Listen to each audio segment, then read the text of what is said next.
আসসালামু আলাইকুম প্রিয় বন্ধুগণ, সবাই কেমন আছেন? এই দেখেন, সারাদিন আবহাওয়া খুব খারাপ ছিল ঢাকার মাঝে। এখন সন্ধ্যা 6টা থেকে বৃষ্টি আরম্ভ হয়েছে, প্রচণ্ড বৃষ্টি। কারেন্ট চলে গেছে বৃষ্টি হওয়ার পরে, আবার কারেন্ট আসছে, আবার কারেন্ট চলে গেছে।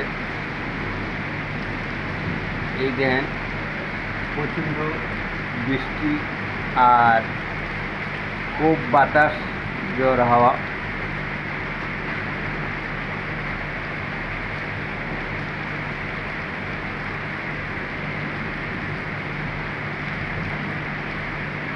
অন্ধকার, চারিদিকে অন্ধকার, কারেন্ট নাই।